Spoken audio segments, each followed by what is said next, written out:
Hello दोस्तों, welcome to my YouTube channel Ram ji research centre पे।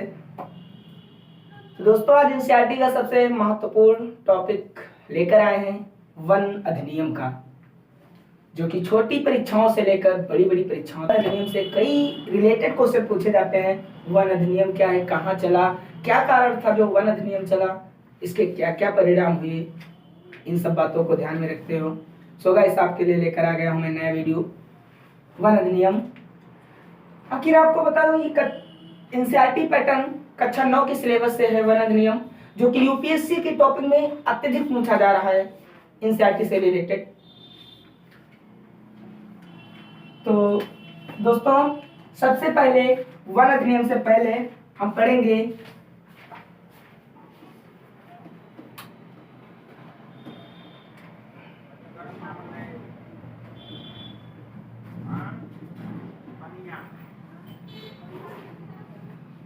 One अधिनियम क्या था। वन अधिनियम क्या था दोस्तों? वन अधिनियम 1865 ईस्वी में बनाया गया था।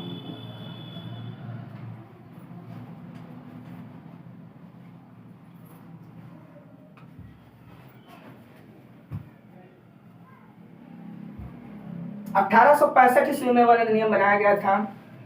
ये वन अधिनियम अंग्रेजों के द्वारा बनाया गया एक नया कानून था। इस कानून के द्वारा उन्होंने वनों पर लगातार रोक लगा दी, वनों के कटाई पर लगातार रोक लगाती थी। इसके कई कारण हो सकते हैं। 1865 के थोड़ा पहले चलेंगे तो बात आती है जब 1850 ईस्वी में रेल लाइनों का निर्माण किया गया। वन अधिनियम के पहले चलता है वन उन्मूलन। वन उन्मूलन क्या होता है दोस्तों? देखिए, वन उन्मूलन एक ऐसी दशा है जो कि वनों का लगातार ह्रास किया जाता है। वनों की अंधाधुंध कटाई करना ही वन उन्मूलन कहता है। वन उन्मूलन के कई कारण थे। 1850 ईस्वी से जब रेल लाइनों का निर्माण किया जा रहा था, तभी उसी समय वनों की अंधाधुंध कटाई की जाने लगी थी। वन उन्मूलन के कारण, तो वन उन्मूलन के कई कारण थे। नंबर 1, रेल लाइनों का विकास।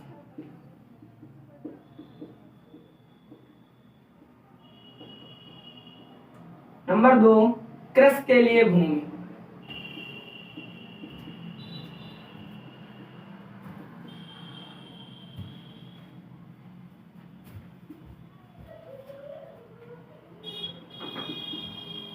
कागज उद्योग के लिए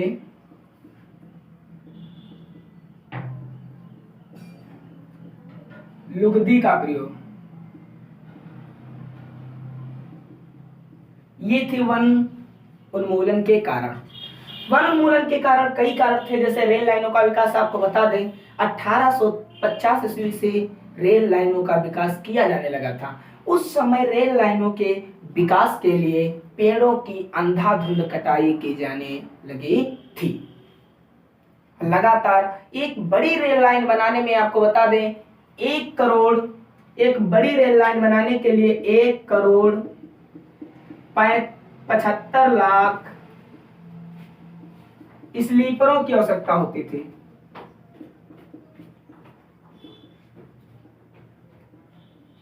स्लीपरों की आवश्यकता होती थी। एक रेल लाइन बनाने में 1 करोड़ 75 लाख स्लीपरों की आवश्यकता होती थी, जो कि 35,000 पेड़ काटकर पूर्ति की जाती थी। 35,000 पेड़ काटकर।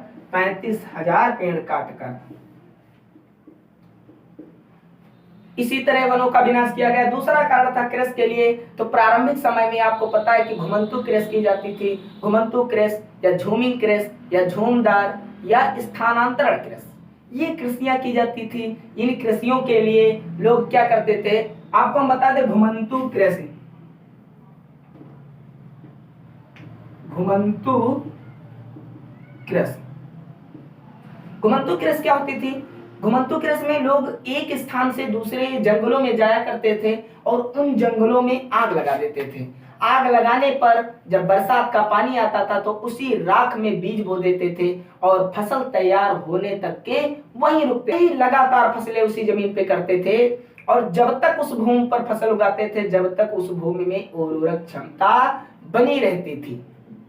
उर्वरक क्षमता नष्ट हो जाती थी, उस जंगल को पुनः छोड़ देते थे, अन्य जंगलों की ओर पलायन कर जाते थे, वहां फिर यही क्रिया को करते थे। ये थी घुमंतु कृषि। इस कृषि के लिए भी पेड़ों का उन्मूलन किया गया, पेड़ों की अंधाधुंध कटाई की गई थी। तीसरा कारण है जो आपका कागज उद्योग के लिए लुगदी का प्रयोग। तो बता दें कि प्राचीन समय में कागजों का प्रयोग कागज बनाने के लिए लुगदी का प्रयोग किया करते थे।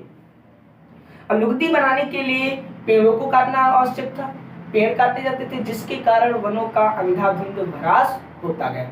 तो ये था आपका वन उन्मूलन और वन उन्मूलन के कारण। बता दें आपको कि वन उन्मूलन लगातार 1850 ईस्वी से लगभग प्रारंभ हो गया था। 1850 ईस्वी से प्रारंभ हो गया था। दोस्तों ध्यान देंगे, वन उन्मूलन जब 1850 से प्रारंभ हुआ था, लगभग 3 साल में रेल लाइनों का विकास किया गया। 1853 ईस्वी को प्रथम रेलगाड़ी चलाई गई। प्रथम रेलगाड़ी चलाई गई 1853 ईस्वी में प्रथम रेलगाड़ी चलाई गई। कहां से कहां तक? मुंबई से ठाणे तक। मुंबई से ठाणे तक चलाई गई। इसके बाद जब वन उन्मूलन चलता गया तो लगातार वन उन्मूलन के बाद चलता आता था वन अधिनियम।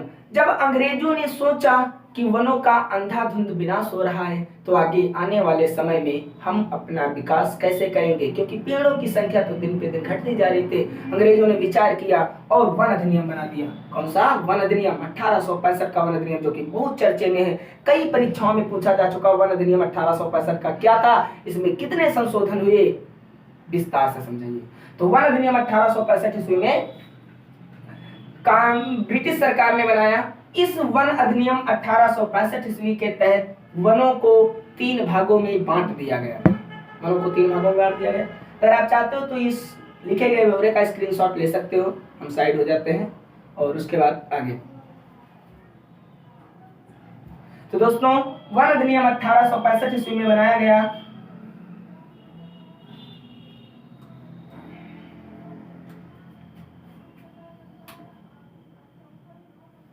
वन अधिनियम 1865 ईस्वी में यह अधिनियम ऐसा था कि लोगों को उनके रोजमर्रा की क्रियाओं पर रोक लगाने लगी। ब्रिटिश सरकार ने लोगों के रोजमर्रा की क्रियाओं पर रोक लगाने लगी। इस वन अधिनियम के तहत जंगलों को 3 भागों में बांट दिया गया। आरक्षित वन,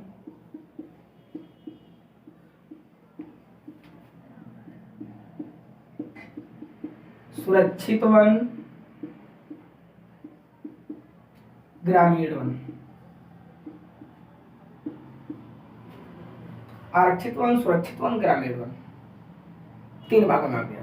आरक्षित वन क्या थे? आरक्षित वनों को उच्च कैटेगरी के वन भी कहे जाते हैं। उच्च, इसमें सभी देवदार हैं, सागौन हैं, चंदन हैं, ऐसे पेड़ों को शामिल किया जाता था आरक्षित वनों में। सुरक्षित और ग्रामीण, एक ग्रामीण क्षेत्रों के जो छोटे मोटे झाड़ियों के जैसे वन होते थे वो ग्रामीण वन होते थे। मध्यम, इसको हम कह सकते हैं उच्च, और इसको मध्यम, और इसको निम्न। ये 1865 ईस्वी में जब वन अधिनियम बना था तो वन अधिनियम के तहत में लोगों के रोजमर्रा की क्रियाओं पर रोक लगा दी गई।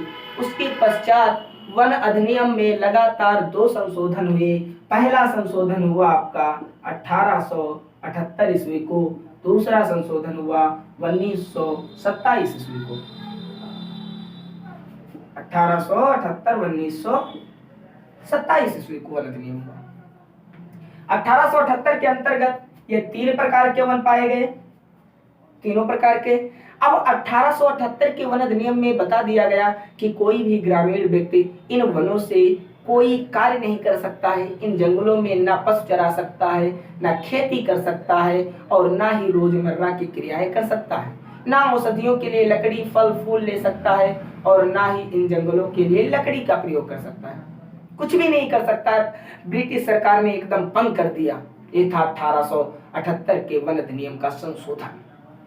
बस 1878 ईस्वी में जैसे ये संशोधन हुआ, जनता में विस्फोट फूटने लगा, जनता में आक्रोश फैल गया। क्यों? क्योंकि उस समय जनता लगभग 75% जनसंख्या जंगलों के रोजमर्रा की क्रियाओं पर निर्भर थी। 1878 में जब ऐसा हुआ तो बात चल गई धीरे धीरे 1910 की। 1910 ईस्वी वन विद्रोह। 1910 ईस्वी का वन विद्रोह। जब लोगों ने ऐसी समस्याओं को समाधान नहीं कर पाया तो लोगों ने एकजुट होकर पूरे भारत में ही नहीं पूरे विश्व में वन विद्रोह चला। वन विद्रोह 1910 ईस्वी से प्रारंभ हुआ। याद रखना, यही वन विद्रोह लोगों के जंगलों का अधिकार में दिलाया था। जंगलों में रोजमर्रा की क्रियाएं करने लगे थे, खेती कर रहे थे, पशु चरा रहे थे, लकड़ी फल फूल सब ले सकते थे। अगर ये वन विद्रोह ना हुआ होता तो लकड़ियों का प्रयोग लोग नहीं कर सकते थे। वन विद्रोह 1910 ईस्वी से प्रारंभ हुआ। आपको बता दें, ये विश्व में देखा जाए तो इंडोनेशिया के जावा के लोगों के द्वारा किया गया था। जावा के लोगों द्वारा। अगर हम भारत की बात करें, भारत में छत्तीसगढ़ के बस्तर जिले से प्रारंभ हुआ था। छत्तीसगढ़ के बस्तर जिले से प्रारंभ हुआ था। ये छत्तीसगढ़ में बस्तर जिला जो है आपका, बस्तर जिले में एक नदी बहती है, उस नदी का नाम है इंद्रावती। ये इंद्रावती नदी पूरब से पश्चिम की ओर विपरीत दिशा में बहती है। एक ही नदी, भारत की वैसे तो 3 नदियां हैं जो विपरीत दिशा में अर्थात उल्टी दिशा में बहती, पूरब से पश्चिम की ओर। एक है नर्मदा, एक है ताप्ती जो कि मध्य प्रदेश से निकलते हुए अरब सागर में गिरती है। एक है इंद्रावती जो कि बंगाल की खाड़ी से निकलती है।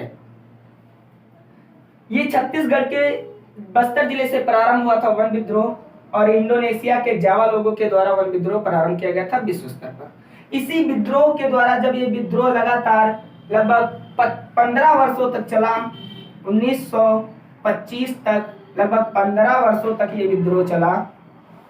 ब्रिटिश सरकार ने तुरंत ही इस विद्रोह को दबाने के लिए इन पर अंधाधुंध गोलियों की बरसात किया, जबकि वन विद्रोह के लोग अर्थात विद्रोहिया चाहते थे कि ब्रिटिश सरकार से ये मसला बातचीत करके सुलझाया जा सके, लेकिन नहीं, ब्रिटिश सरकार ने अंधाधुंध गोलियां चलाई। किस पे? वन विद्रोहों पर अंधाधुंध गोलियां चलाई। ये विद्रोह गांव छोड़कर जंगलों में जाने लगे। जो पकड़ में आ जाते थे उन पर कोड़े बरसाते थे अंग्रेज लोग। ऐसे डर से जंगलों की ओर पलायन करने लगे। धीरे धीरे पूरे गांव खाली होते गए, लेकिन यह विद्रोह को दबा ना सके। जब ब्रिटिश सरकार को लगा कि इस विद्रोह को दबाया नहीं जा सकता है, तो उन्होंने 1927 ईस्वी में इसी वन अधिनियम में दूसरा संशोधन किया। 1927 ईस्वी में दूसरा संशोधन किया, क्योंकि 2 संशोधन हुए। एक 78 में हुआ। 78 के अंतर्गत तीन भागों में वन को बांट दिया गया। अब इन वनों से कोई भी व्यक्ति कोई लाभ नहीं ले सकता है, जिसके चलते 1910 ईस्वी में वन विद्रोह हुआ। वन विद्रोह को दबाने के लिए सरकार ने बहुत कदम उठाए, लेकिन नहीं दबा। उसके परिणाम स्वरूप 1927 ईस्वी में ब्रिटिश सरकार वन विद्रोह में वन अधिनियम में दूसरा संशोधन किया।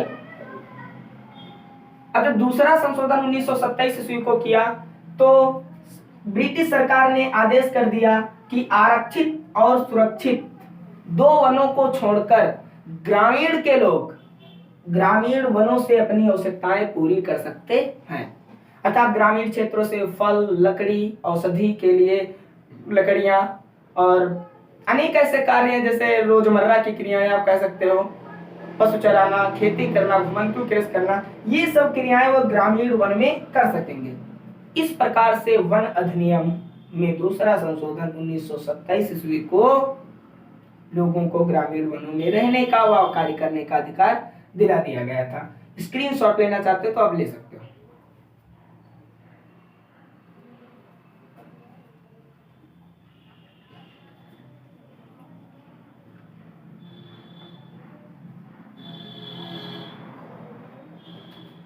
दूसरा है वन अधिनियम का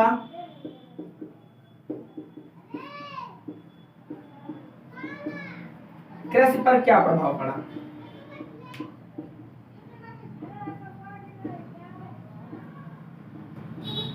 वन अधिनियम का कृषि पर क्या प्रभाव पड़ा। तो आपको अभी मैंने जस्ट बताया कि उस समय घुमंतु कृषि होती थी, झूमिंग कृषि जिसे कहते हैं, झूमिंग कृषि। उस समय झूमिंग कृषि होती थी। इस कृषि, अभी मैंने बताया कि इस कृषि को करने के लिए लोग जंगलों में आग लगा दिया करते थे और उसी में वनों को साफ करके उसमें फसलें उगाते थे, और जब वो उस भूमि की उर्वरक शक्ति नष्ट हो जाती थी तो उस भूमि को छोड़कर दूसरे भूमि में खेती करते थे। लेकिन जब वन अधिनियम लगा तो इस कृषि पर क्या लग गई, इस कृषि पर रोक लगा दी गई, रोक लगा दी गई, जिससे कि लोगों का जीवन अस्त व्यस्त हो गया, उनकी आर्थिक स्थिति बिगड़ गई, भरण पोषण का कोई रास्ता न बचा। दूसरी, इसलिए कहते हैं वन अधिनियम का कृषि पर प्रतिकूल प्रभाव पड़ा था, व्यापक प्रभाव पड़ा था। तीसरा है आपका वन अधिनियम का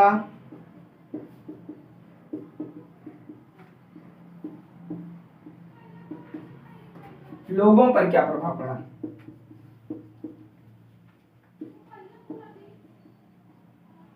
वन अधिनियम का लोगों पर क्या प्रभाव पड़ा। तो दोस्तों बता दें आपको, वन अधिनियम जब लागू किया गया था तो लोगों की रोजमर्रा की क्रियाएं बंद कर दी गई थी, रोजमर्रा की क्रियाएं बंद कर दी गई थी। अब लोग अपनी आवश्यकताओं की पूर्ति करने के लिए जंगलों से लकड़ी भी नहीं ला सकते थे, फल भी नहीं ला सकते थे, ये सब करना उनके लिए गैर कानूनी साबित कर दिया गया था। अब लोग अपनी आवश्यकताओं को पूरा करने के लिए जंगलों से चोरियां करने लगे, लकड़ी तोड़ने की चोरी, फल तोड़ने की चोरी, फूल तोड़ने की चोरियां करने लगे। और ऐसी स्थितियों में जब कोई ब्रिटिश अधिकारी उनको पकड़ता था तो उनसे अच्छी खासी रकम ऐंठते थे। वन अधिनियम का लोगों का जीवन तहस नहस कर दिया था, बिल्कुल ही उनका जीवन अस्त व्यस्त कर दिया, जिसके कारण लोगों ने मिलकर 1910 ईस्वी में वन विद्रोह प्रारंभ किया।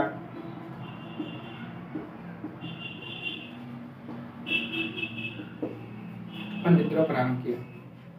तो दोस्तों आज का वीडियो इस यहीं पर एंड करते हैं। आपको मुझे विश्वास हो गया होगा कि इसमें कोई डाउट नहीं रहा होगा वन विद्रोह वन अधिनियम से संबंधित। इसलिए वीडियो को लाइक करें, शेयर करें और मेरे चैनल को सब्सक्राइब करें। नेक्स्ट वीडियो में जल्द से जल्द आपके लिए ला रहा हूं journal study Ram G S research centre पर।